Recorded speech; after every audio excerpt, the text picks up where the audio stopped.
Welcome to Navigating Freedom in Federal Retirement, the beacon for federal employees navigating the complex waters of retirement planning. We recognize your unique challenges, deciphering intricate policies and optimizing your benefits.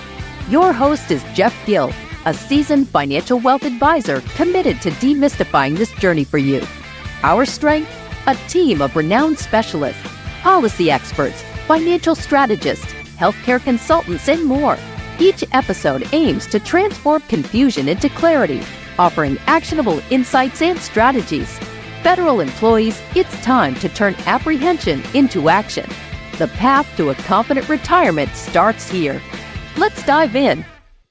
All right, welcome to the show. My guest today is Dr. Stephanie Zepeda. Stephanie Zepeda is a marriage and family therapist. She specializes in financial therapy, particularly helping couples navigate the financial challenges during their retirement planning. She has a PhD in marriage and family therapy and a Texas state licensure. She combines expertise and compassion and transforms couples' lives. Stephanie also serves as an associate professor at Our Lady of the Lake University, contributing to education, research in her field. Her mission is to foster financial harmony, emotional well-being in couples, making her a prominent figure in the realm of financial therapy. Dr. Stephanie, I want to thank you for joining us today. Thank you so much for having me, Jeff. I'm so excited to be here. Great. Well, it's a very interesting field that you've chosen. Can you explain what the difference in financial therapy and how it differs from traditional financial planning? Yeah, so essentially, traditional financial planning in some ways gave birth to financial therapy. Right. As we were kind of chatting before the podcast, there's the financial planners often will see what clients should do with their money and will coach them through this is the best way to kind of save slowly and consistently and do these things. And so they would outline this beautiful plan for their clients, and the clients wouldn't follow it. They would find that there was more than just knowing the right thing to do and doing the right thing with your money. There was a huge gap. And so financial planners saw, okay, there's a bit of psychology to this. Now, how I came to the field was not as a financial planner. I came to the field through marriage and family therapy as a couples therapist. And so for couples therapists, the way that we kind of come to the field is when we're doing our work with our clients, we can talk about all these beautiful things. We can talk about communication. We can improve their sex lives. We can improve their parenting styles, all these things. And there's this little thread kind of always in the background that never gets brought up of the couple's money and how they're having conversations and how their finances aren't really aligning. But it was always kind of in the background that I found with my couples.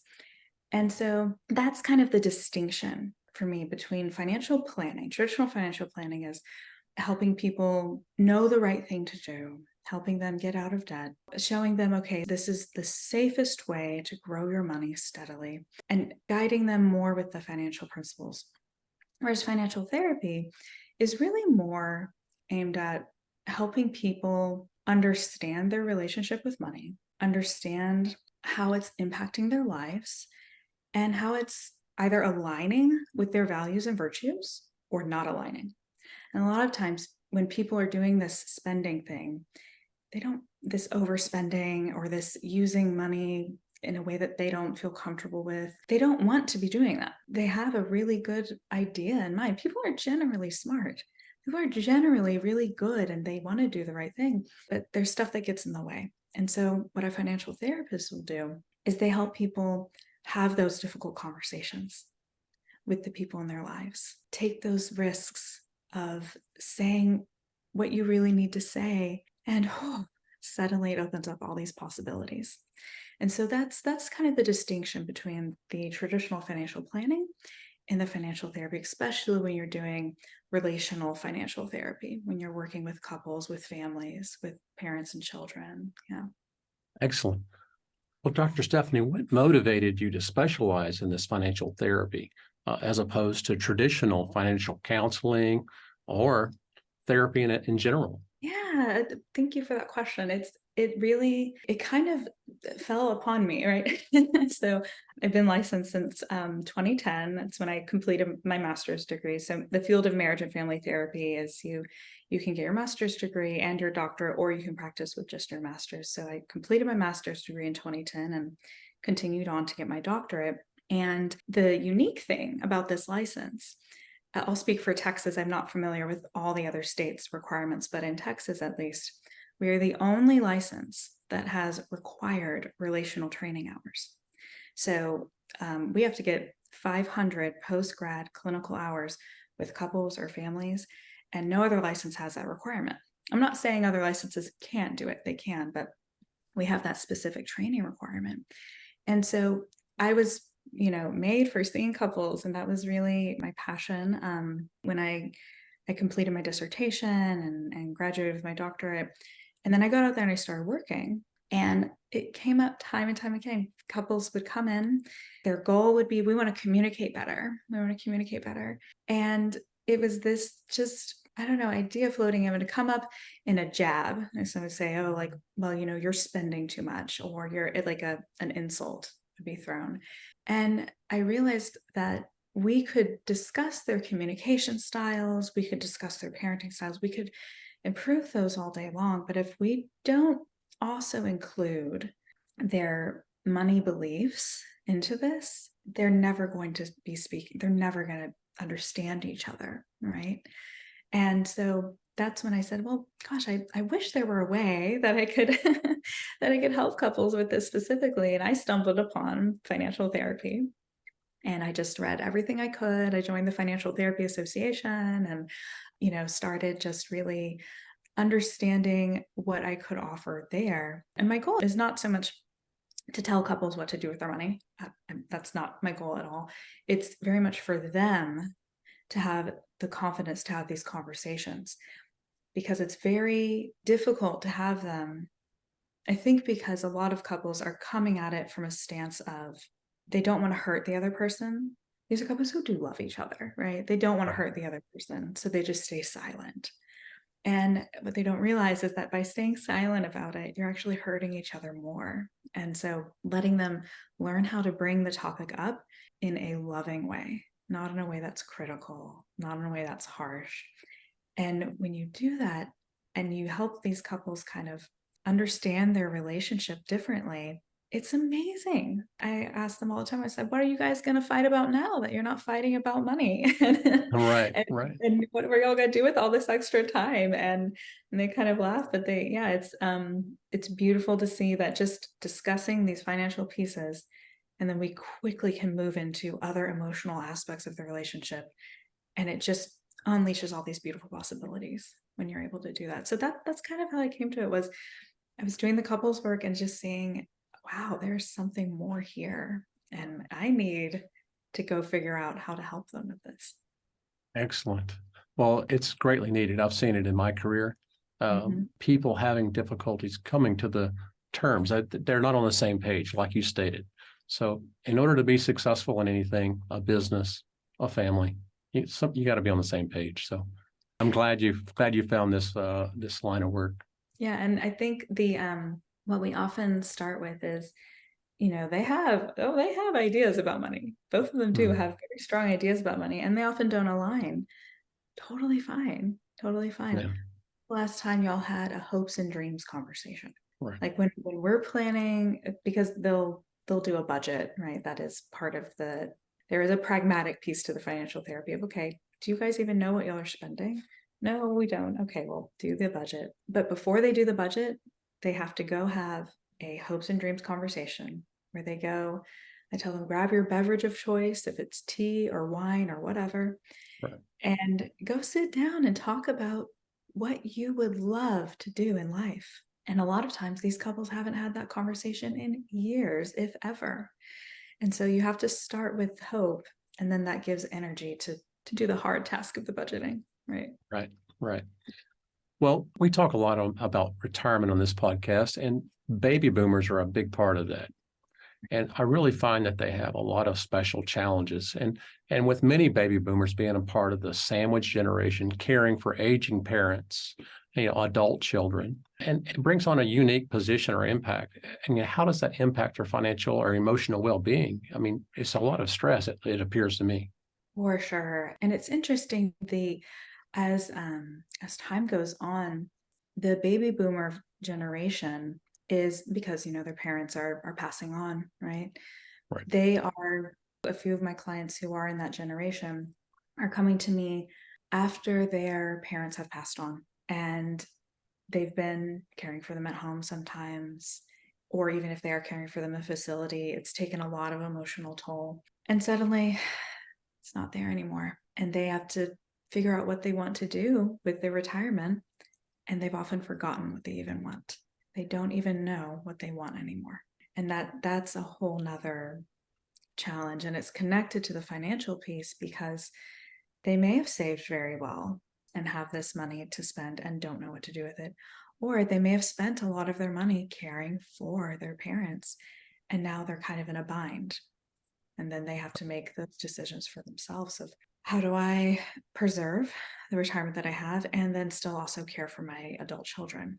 Or even sometimes young children. The biggest sandwich generation cohort that's coming up is the Gen Xers, right? They've got sometimes even young children under the age of 18, and adult children and their parents. And so that's our next big sandwich generation coming up. But with the specifically baby boomers, it's, the particular challenges that they are going to face is, I see relatively, like, you see two categories: folks who have saved for retirement and have saved well, and they can't go spend lavishly, but they have enough to pay for their retirement. And the conversations I tend to have with those folks tend to be with setting boundaries with spending. Okay. Knowing what's your monthly expenses, right? And for a lot of them, their monthly expenses are not high.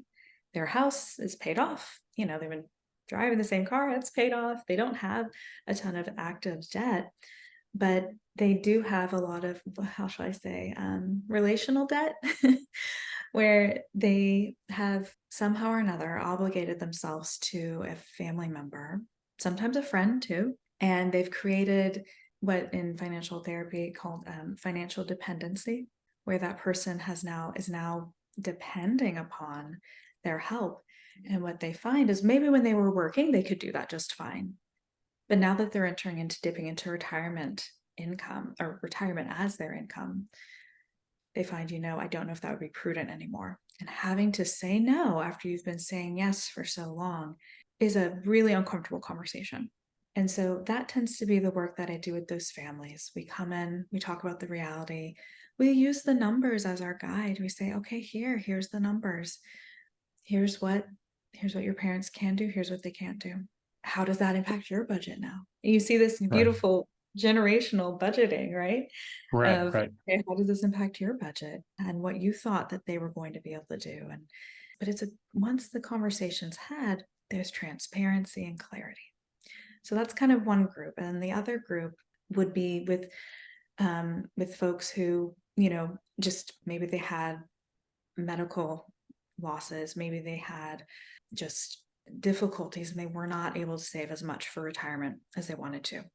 And so they may have their Social Security, especially for federal employees. They may have some sort of pension set up, right? They'll have that, but they look and they say, this is not gonna cut it, right? And so then it's looking at, and for some federal employees, they're retiring fairly young. They're retiring in their 50s. They're not retiring, in their 60s or 70s. They're retiring in their 50s. And so it's looking at, okay, maybe I do not stop working.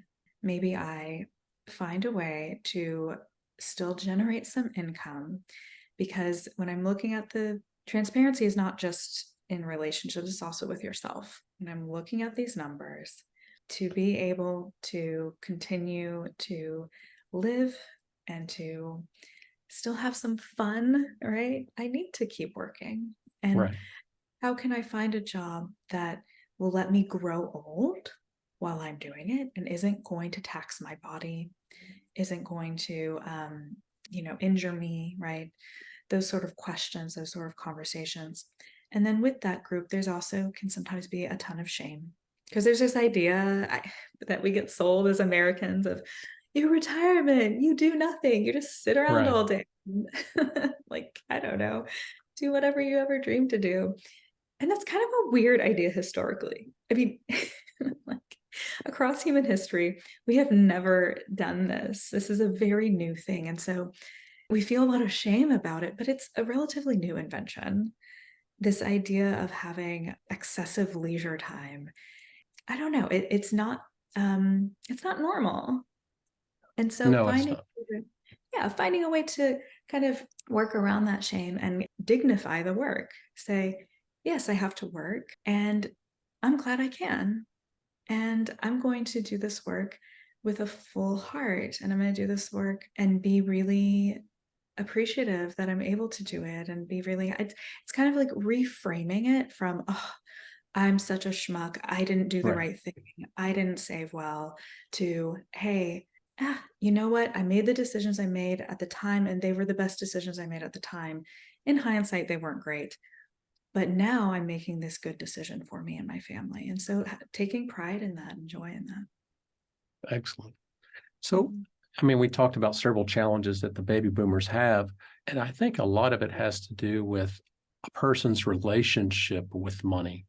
And so how does one design the exact relationship with money that they desire? It may not be what we think they need, but that they desire, that they're happy with. Yeah. So a lot of times, and again, this is not in the Diagnostic Statistical Manual, this is not in the DSM. So when I use these terms, they're more colloquial financial therapy terms. I don't want folks to be upset that I'm throwing out diagnoses. These are not diagnoses, these are phenomenon, right?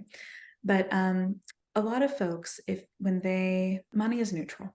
What we do with it is good or evil, or a spectrum of that, right? What we do with it gives it meaning. But money itself it's neutral. It's a tool that we use appropriately or inappropriately.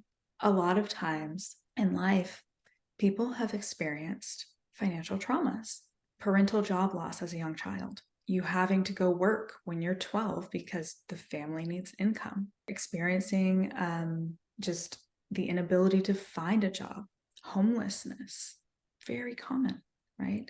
These financial traumas, when they happen, they have an impact, and they can tend to see money as a source of security, right?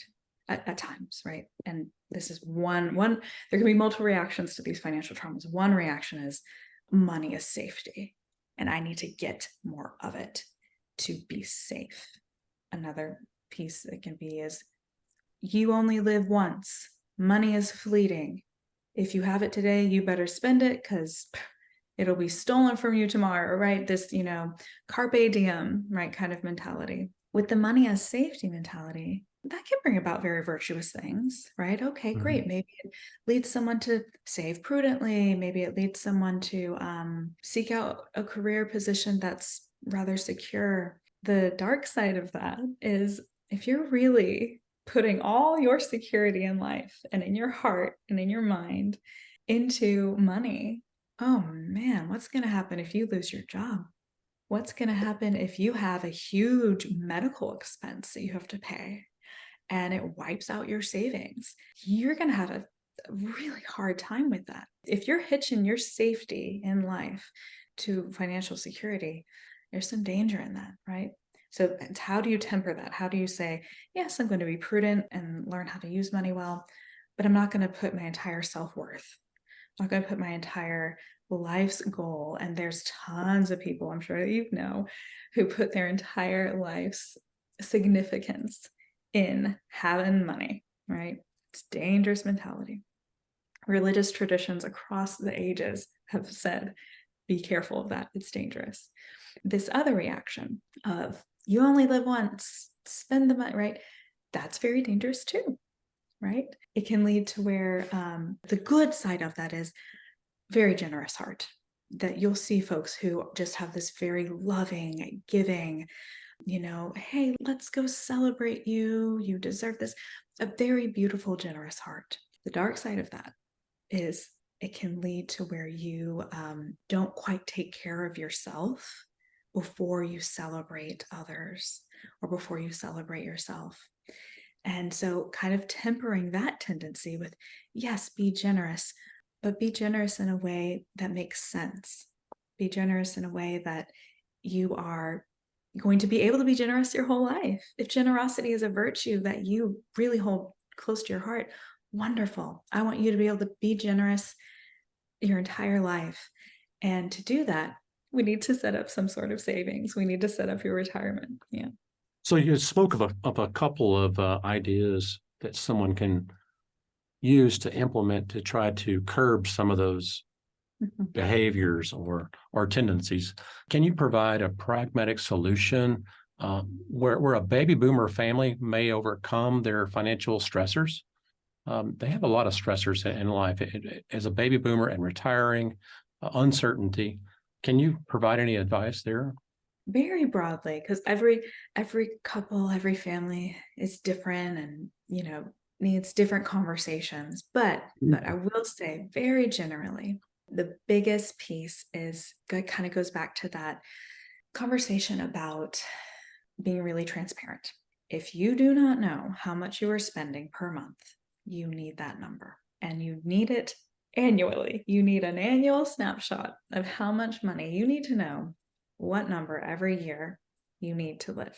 And yes, 100% of my clients, even the ones who have a monthly budget, they often overlook this annual snapshot. And that annual snapshot can tell such a beautiful story. And someone's budget is not just numbers. And you know this, Jeff, right? Like someone's budget is what they value, what is very important to them. You can tell so much of someone's mind and heart by looking at their spending. And so a lot of times folks don't know what they're spending. The biggest piece of advice I can say, especially to someone who's entering retirement or is already retired, is understand that number, understand what you're working with, getting that down. And if you are in a long-term committed relationship, making sure that, especially if you commingle funds, that your partner also sees this number and understands it. And if you don't commingle funds, making sure that all shared expenses are transparent. So just that transparency, so that because transparency allows you to set up boundaries in a loving way. If you aren't clear on how much you can spend, if you aren't clear on how much you need to be saving or want to be saving, then you'll either spend in a frightened way, like, okay, I don't know if I can pay for this meal or not, but here I go. And you feel kind of weird about it, or you will be too stingy. You'll say, no, I'm not going to that because I can't afford it, when you don't actually know if you can afford it or not. So it goes both ways. It can hit you both ways. So understanding, okay, what are we working with? What's our numbers? What's going on here? And then also, okay, now that lets me say yes in an authentic way. Like, oh yeah, I've got this. I've been saving my discretionary spending for this all month. I'm so excited to pay for this meal and enjoy this time with you guys. And it lets you say, oh, I can't do that this month because I've already allocated my discretionary. Next month, I would love to do that. I have space, right? It lets you say enthusiastically yes. And it lets you say, no, not yet, not no, never. Very powerful. Even easier nowadays to budget with the modern day applications that are out there, software. You don't have to sit there and type it into the spreadsheet yourself. You can do that. That's beneficial as well, but it's a lot of good tools out there. Do you find that technology is helpful or intimidating with the baby boomer generation? I find a lot of the baby boomers are pretty intelligent and they work in technology, so they can do it, no problem. Yeah, and they're very comfortable with it and enjoy using it, right? Like it's, Right. Too. There's this stigma that, oh, people don't know how to use technology. I'm like, that's not been my experience. Yeah. Right. So when you address specific financial behaviors, we've talked already about some compulsive spending, but do you find that it differs? Overspending manifests differently among older adults compared to younger generations? I don't think that the overspending generally differs, it because, speaking of technology, we have as a society done a fantastic job of creating thousands of different ways to spend your money. Amazon, online shopping. There's just so many ways to spend. And as we just said, baby boomers are very comfortable with technology. So that means they're also very comfortable with this spending technology. Another terrible technology that's developed is the online stock trading apps, that it is designed like a little casino in your hand. Little bells go off when you get a return. It's basically a slot machine, right? Right. It's fascinating. So to be honest, I see very similar overspending patterns. It's shopping, just, oh, there's a big sale. I've got to get that. I'm going to be saving so much money by buying all this stuff on sale. And then with those stock market apps, they can be very dangerous because you get the adrenaline going and you can't stop it. The difference, I suppose, the biggest difference is that when you are working with millennials or Gen Xers who get into these traps of overspending, especially when the overspending results in significant credit card debt, they have a little bit more time to clean it up. They have a little more time to come to a reckoning of it. And I think that time creates the difference. That for the baby boomer generation, if they have a ton of credit card debt, it can feel a little defeating. And they say, screw it, I'm never going to pay this off. I'm just going to keep adding to it. You only live once, right? And so I think that's the big difference that I see, is the attitude taken towards any debt that gets incurred from the overspending. Is that with the millennials and the Gen Zers, there's this attitude of, we got to get a handle on this. We need to fix this. And sometimes with the baby boomer folks, it can feel very defeating. And that's when I refer them to Jeff and to the attorneys at his firm and everything who can help answer those questions of, what does happen to my consumer debt upon death? Does it get sent to my children or not? And if it doesn't, and all these really big questions, right? Of, will it come from my estate? There's a lot of really important legal questions with that high levels of debt. And I'm not talking $10,000 of debt. I'm talking sometimes 6 figures of credit card debt that folks kind of have to grapple with. And that financial therapy term that comes up is financial avoidance, doing the ostrich and just shoving your head in this and saying, I'm just going to ignore it. It's going to go away. Some debt's forgiven. Some debt does go away and doesn't get passed on, but most of it sticks and has consequences. Right. So again, back to that transparency piece. Yeah. Very good. Can you elaborate on financial enmeshment and how it can be damaging, especially for families with multiple generations living together, either financially or interdependent? Yeah. So very generally, enmeshment is a family therapy term that essentially means, it doesn't mean closeness. I don't want to pathologize having a close family. Especially, I'm married to a Hispanic man, and in Hispanic culture, I mean, very close families, right? And so sometimes, depending upon cultural pieces within the family, some people may say, oh, that's an enmeshed family, when it's just a close family. It's not an enmeshed family. So enmeshment does not mean closeness. Enmeshment means I can't make a decision. I can't know what I feel. I can't know what I think without checking with my family first. I don't even know what I am, who I am. I have to check with my family first. And so what you balance is, healthy balance is being close to the family, having a sense of belonging, having a sense of tradition and values, and also having a sense of yourself and who you are and what your values are within that familial context. So that's enmeshment. Financial enmeshment is similar. I can't make financial decisions. I can't know what to do or think about money without consulting my family, and I have to do it the way they do it. And so you can see within financial enmeshment, there can be transgenerational, really kind of unhelpful spending traditions and saving traditions, right? Right. And so it can really take a toll. And it does have an impact on someone who's trying to reform their way of spending and saving. And I say spending and saving because sometimes there's pathological saving.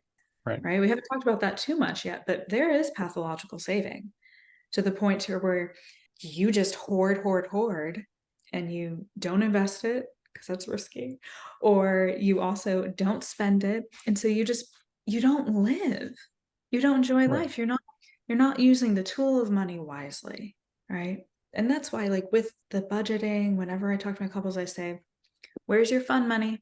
They say, what do you mean? We can't have fun, we're on a budget. I say, no, you must budget discretionary spending because you're going to anyway. You're gonna spend on fun things. You should spend on fun things. Money is there for us to enjoy life. But if you don't budget for it, you're either going to overspend or you're going to get too miserly. Right. And those are both not good, right? And so I think within the investment piece, helping people kind of discern, okay, like, am I going to one of those two extremes? Am I being miserly, or am I just spending too much? And which of my family values are really good and I really want to engender, and which of my family values do I want to change and do I want to bring into my family? Oh, awesome. I mean, a lot of great points there. And I'm sure our listeners will get a lot of info from this. But when it comes to retirement planning, how does financial therapy approach the retirement planning, especially when we have disruptive spending behavior and even other financial challenges when those occur? It's a great point, right? And it's like I was saying earlier, the way that, a millennial, Gen Z, baby boomer client, the attitude they will have towards this is different because of that, the potential to change, the potential to have an impact, right? I saw this, and you probably know this data better than me, so correct me if I'm wrong, but there's like that number that people need to be saving by age 25 if they want to have at least $1 million in retirement. The average age of everyone who starts saving is 31. And, people just don't understand the impact of compounded interest. They don't understand, even really wealthy people, really smart people don't understand these basic principles. So some of it is psychoeducational, is saying, okay, they have these beautiful tools that you can use for, compounded interest calculators. Here's, if you started saving now, this is what you could have, given that. So how do you balance paying off that debt and saving for retirement? How do you balance and still having fun and living at the same time? Right. Because I see a lot of folks, it's kind of like crash dieting. You've seen those folks who are like, I need to lose weight. No carbs at all, ever again. And they sustain that for 2 months. And then your body wasn't made to live that way. And so you end up going back, but then you end up gaining more weight because you're now overcompensating for all that, deprivation. Right. Same thing with spending. If you do the crash diet of spending, I don't know if you've encountered people who say, no spend January, right? They just don't spend any money. Okay. But that's not sustainable long term, right? Like that's not sustainable. So you have to have the freedom to spend. Budget should be liberating, not constricting. And so 100%. right. And so having them set up this budget that does pay attention to retirement. But what I find a lot of times is people with the overspending, people can be stretched so thin that they don't feel like they can save anything for retirement. And so at that point, you kind of prioritize, okay, can you at least do up to the matching that your employer gives? Because that's leaving money on the table. Okay, can you at least Right. Okay, great. You can at least do that. Wonderful. And then as they pay off the debt, increasing their retirement savings along the way, and then also increasing their discretionary spending along the way, right? Excellent. It's that balance. It's that balance. And I think that that's that healthy, we talked about relationship with money earlier. The healthy relationship with money is using it responsibly and using it for fun too. Having that Excellent. balance.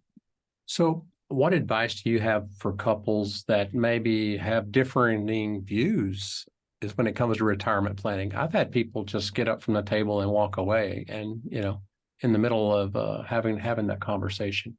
And when that happens, it's over with. I mean, it's hard to come back. Yes, for sure. And this is why If you look at my blog on couples and budgeting, it's, creating a budget that reflects both of your values. A lot of times, if a family budgets, it's only reflecting one of the person's values. That leads to imbalance, which leads to resentment. And a lot of times that resentment will take years of building up. And then all of a sudden they're at retirement, and the person whose voice was never in the budget finally gets spoken, and they say, I don't want that. I'm not doing that. I want to live for me now.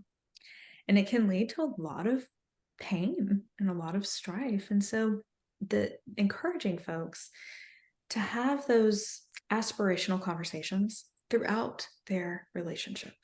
And if they're married, especially if they're married in a state where it's Texas is a community property state.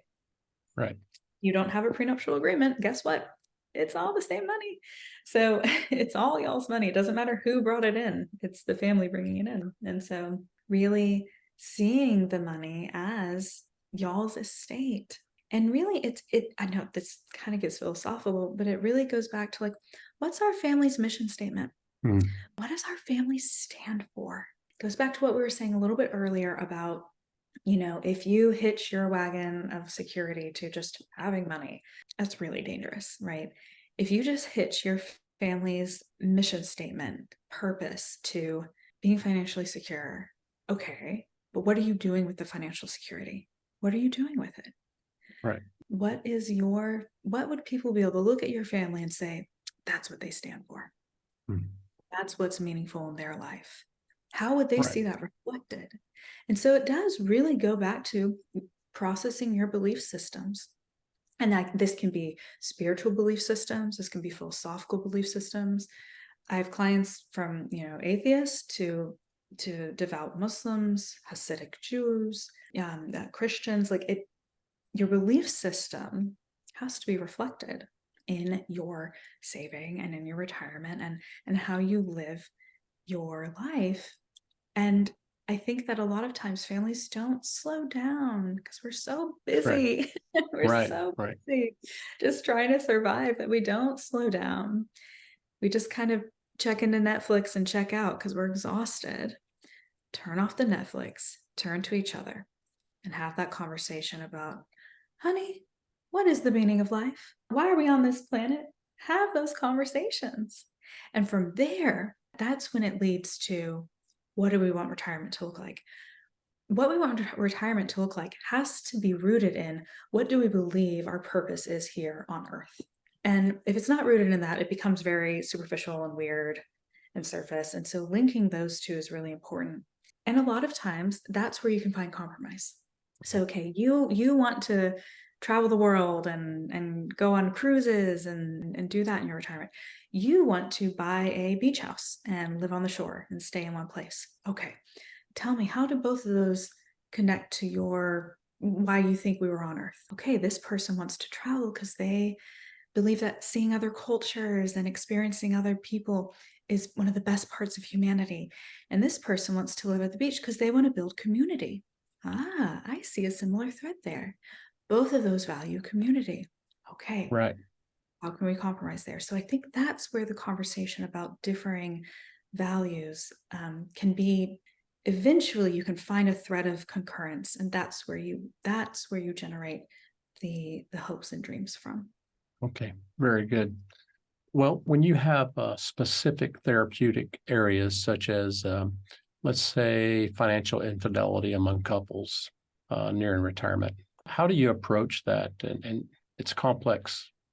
It is. And so, so financial infidelity broadly is lying about money, either lying about money you spent, lying about money you earned, hiding it, or both.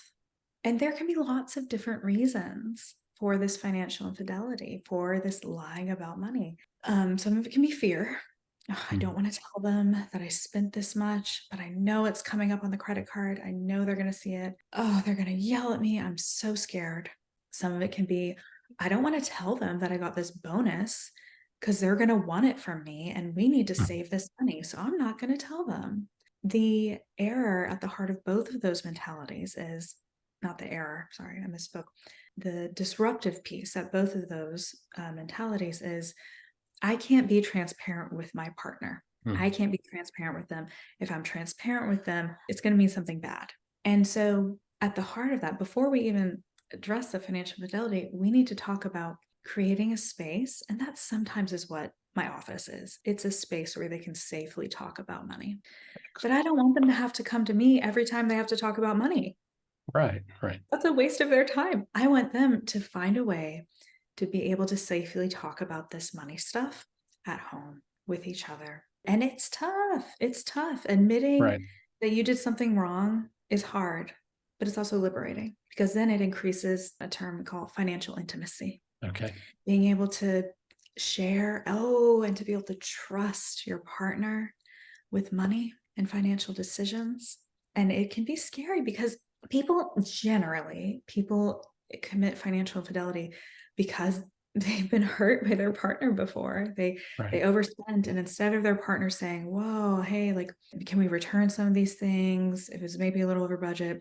What are you missing in our relationship that you feel like you need to spend this much? How am I not being a partner? Instead, you are a bad person. How could you endanger our family? They get judged, criticized. All right. So reforming that reaction is really important, really crucial to addressing that financial infidelity. And so I think that if people are going to approach it from a stance of judgment, you're in trouble.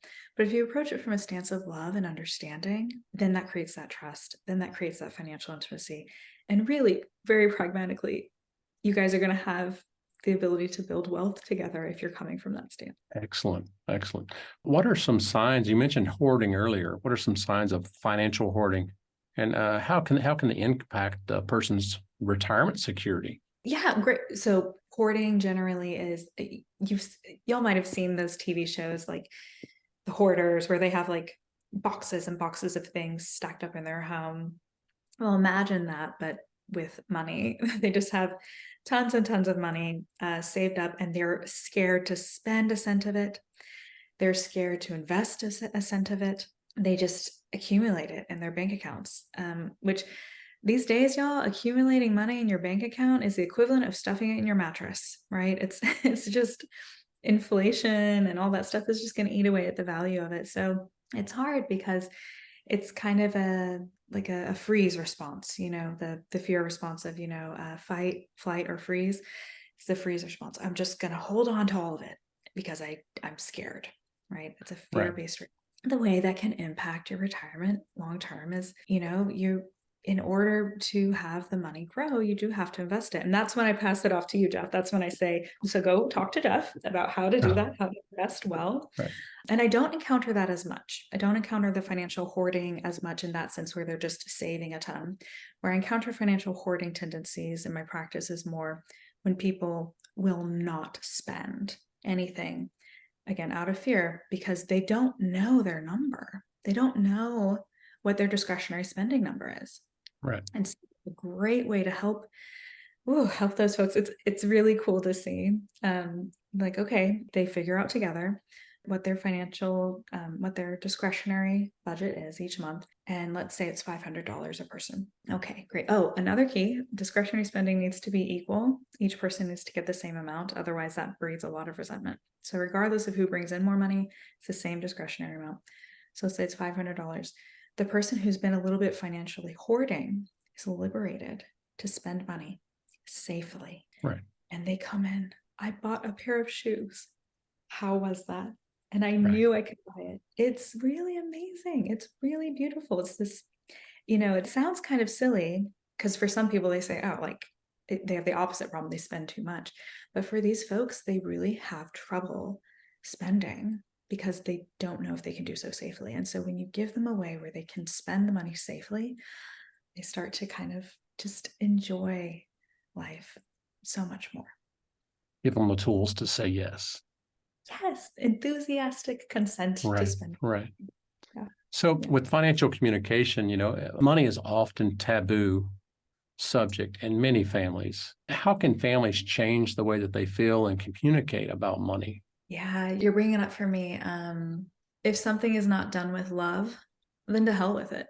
a lot of times when families communicate about money, it's done because of like schadenfreude, which is this phenomenon where you're taking joy in other people's suffering, where you're Okay. like, oh, they lost all their money on this investment or they overspent, and you like use that to feel good about your own decisions. That's gross. That's icky. That's not a good heart to take towards this. Right. Right. So it's either done with schadenfreude in mind, or it's also done with kind of correcting them. You need to do something different. You're making really bad decisions. You're bad with money. It's like this calling out. And the intent is maybe good there. I'm trying to correct them. I'm trying to help them. But man, the delivery makes it awful. The delivery, you might as well not do it. If you're Right. not doing it with love, to hell with it. Don't bother. That's how I help these families and these couples is when you bring up money issues, do it with love. And I don't mean love like, oh, I mean defining love as willing the good of the other. I'm willing the good of this other person. How can I best talk with them about these things that are really important? Small example, but Christmas time, and you've got a big family, and the family feels pressure to buy for every single person, to buy a gift for every single person. And someone has an idea of, oh, maybe we just draw names and we get just one person Right. again, so that we're not having to go into all this debt for each other. If you come in with that idea saying, this is stupid, we're spending too much money, y'all are being irresponsible, I'm not doing this anymore, blah, well, you've just ruined Christmas. Right. Right. But if Right. you come and you say, hey guys, I had this idea, I think it'll be really fun. We can even hide it from each other. It could be a nice surprise. We can kind of set a budget.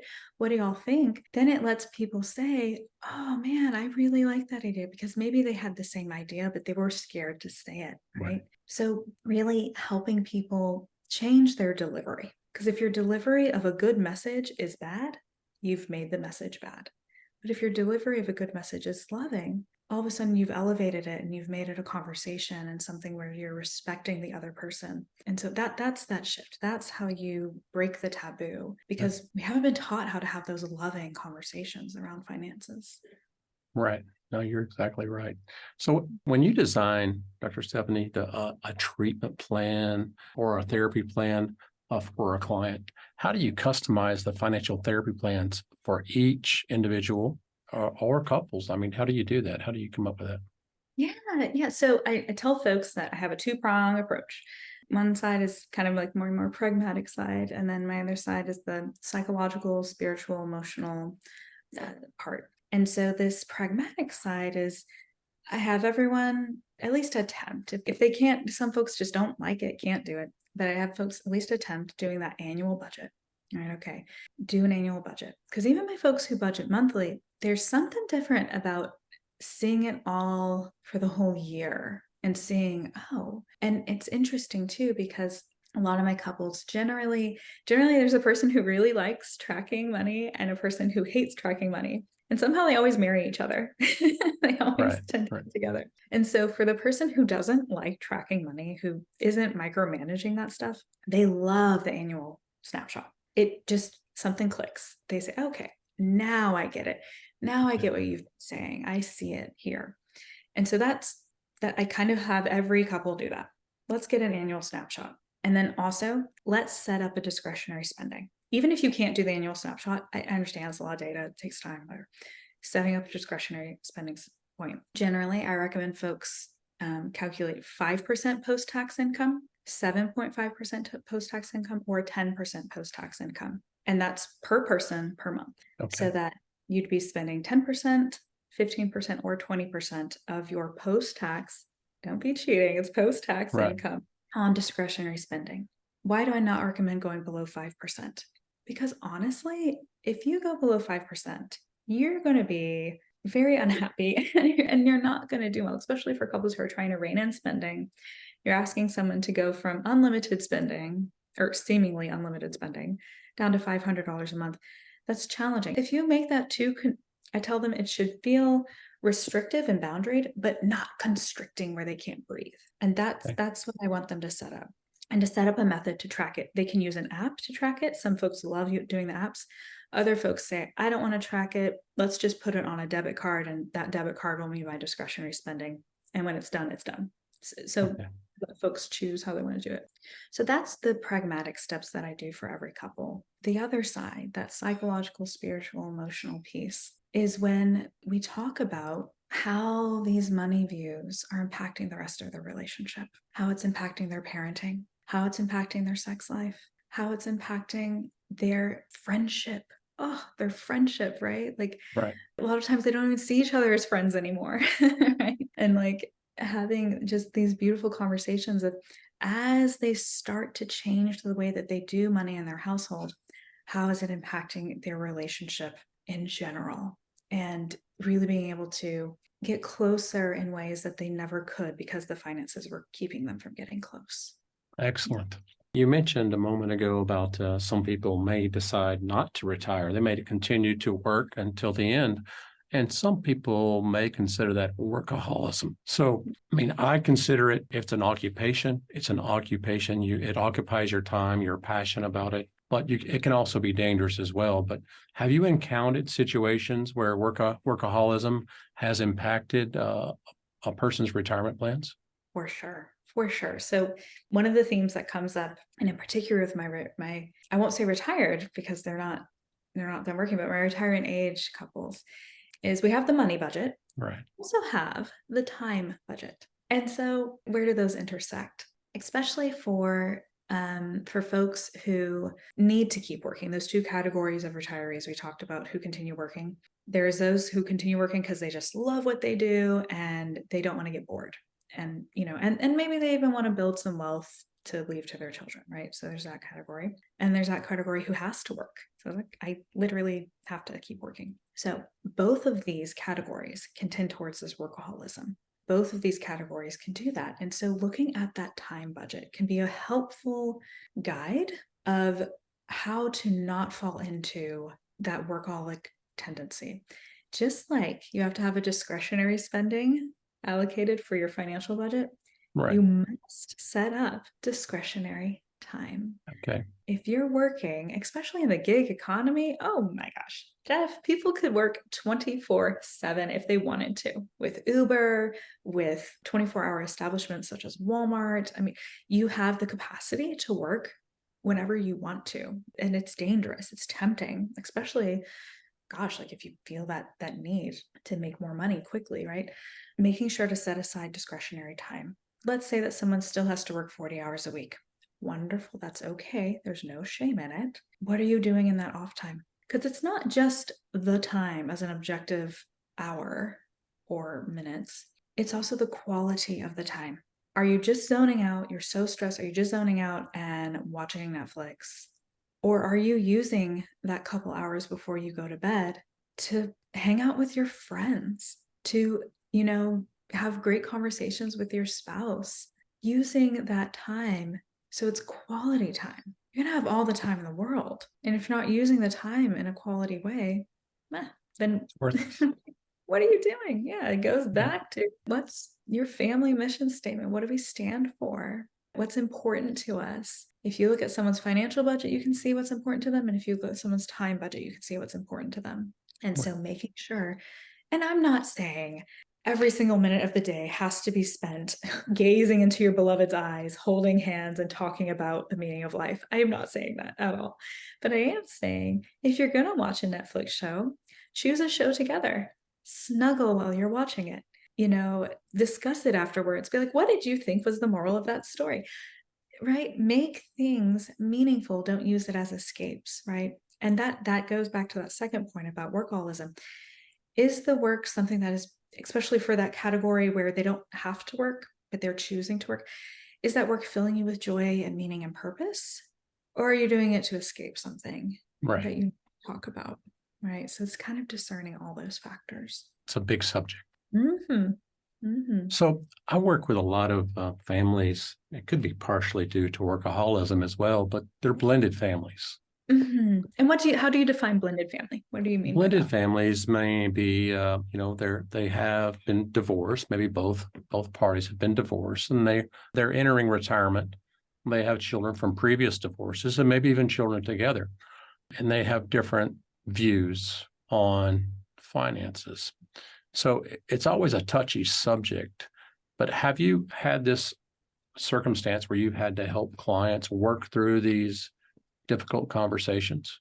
For sure. Absolutely. And I love that. I love that you brought that up because I mean, if you look at some of the old, the original research from family therapy, it's, mom, dad, and 2 kids, 2.5 children, and a dog and a picket fence, right? Like that's like their definition of a family. And family is not that anymore. No. Family has changed and transformed. And I think in a beautiful way, we've really expanded our capacity to be in relationship with each other. And I think it's great.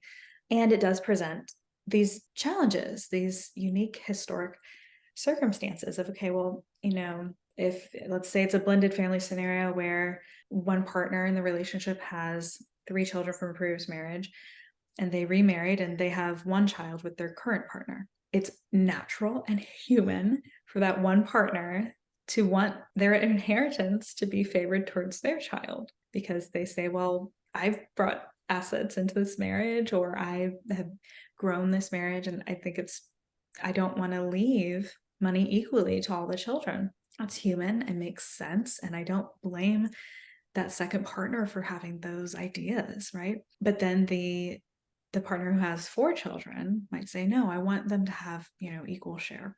And this is something where the dreaded word, right? Prenuptial agreements. People think if I get a prenuptial agreement, that means I don't love my spouse. That means I'm planning for divorce. No, no, no. A prenuptial agreement is just a way of being transparent. And my advice for any listeners, if you are entering into a second marriage, go ahead and get a prenuptial agreement. Not saying, well, when we get divorced, blah, blah, blah. Not at all. It's saying, when we retire, when we die, and we're leaving our estate, you can leave your estate. Let's take that same scenario. If they had a nice prenup in place, she could say, hey, honey, my income's going to be left to our child, and then you can divide your estate into 4. How does that sound? Easy peasy, lemon squeezy, right? That's fair and easy and transparent. But once you've commingled the assets, it's a mess. So, and I know for a lot of your listeners, they say, great, Steph, that's really helpful. Well, I don't have a prenup and I'm already in this situation. How do we handle it from here? That's where you go back to, okay, what does our family stand for? What would be fair, right? For example, if those 3 children from the first marriage, if they're adults and grown, do they really need as much from our estate versus the child from the second marriage? They may be very young. They may be under 18 still. And so it's taking a contextual approach to who's the most vulnerable in the family and who needs the most consideration. If they're all adult children, okay, then maybe just divide it by 4. But if there's one that's more vulnerable, maybe has a health issue or something like that, you take those things into context and consideration. And that's where you have those conversations, again, from that stance of transparency, looking at the numbers, what are we working with here? And then from the stance of, okay, now we can set our loving boundary. And that's what the advice I would give to folks who are in the blended family situation is don't avoid it. Don't avoid the conversation. Don't storm out of the room when you're meeting with Jeff. Have the conversation and be open about what you want. This is just good marriage advice in general, but especially finances. A lot of times people, when they come to a conversation, they come with what they think the other person wants. And they state a compromise. So instead of, I'll say dinner. So let's say someone really wants to eat at a particular restaurant, but they know the other person doesn't like it very much. So they say, okay, we'll do this compromise restaurant. And the other person really wants to eat at this restaurant, but they know the other person doesn't like it. So they do this compromise restaurant. So then they're kind of arguing about 2 compromises that neither of them really wants. And so then you end up with this really weird dining situation that neither party is really happy with.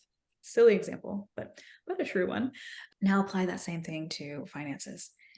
Say what you actually want and then compromise from there and be transparent. Say, I know you don't want this. I'm just saying what I want so we can work on the compromise from a stance of what I actually want. Okay, well, this is what I actually want. Great.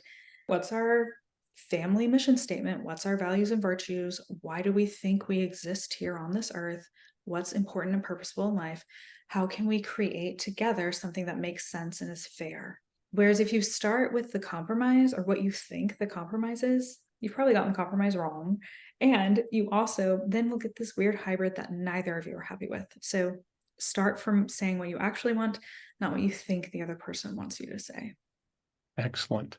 I think that financial therapist is probably essential to working through that before you even speak with like an estate planning attorney to establish a trust, to execute your wishes. So great information. A couple of final thoughts. Given all these potential stressors and challenges, what gives you hope and optimism in your work as a financial therapist? Gosh, that's a great question. I would say what gives me hope is when you see those breakthroughs, when you see people struggle through and have those difficult conversations. And I'll tell you, it's not always pretty. My clients do not always leave my office smiling. Right. Oftentimes it's the opposite. They leave my office kind of frustrated. But when they work through it, when they have those difficult conversations, and when they're able to start really living in a way that makes more sense, it's a transformative experience where they not only are spending and saving in a way that makes sense, but they're living a more purposeful life. I mean, that's what gives me hope. That's why I'm doing this, right? Is that I think it is connected to something much deeper than just your balances on your accounts. It's connected to you living a fully flourishing life. Yeah. Wonderful. Dr. Stephanie, do you have any resources or recommendations for our baby boomers in the sandwich generation or individuals who are looking to improve their relationship with money? Yeah, for sure. I'll give a plug for Financial Therapy Texas. Financial Therapy Texas is my business that I have, and I have a blog there that I recommend y'all to go to. You can just Google financialtherapytexas.com, go to the blog there. Lots of different resources and information there. I just published a blog about the student loan forbearance and how you can use student loan forbearance ending as a way to increase your financial intimacy. So just different topics like that.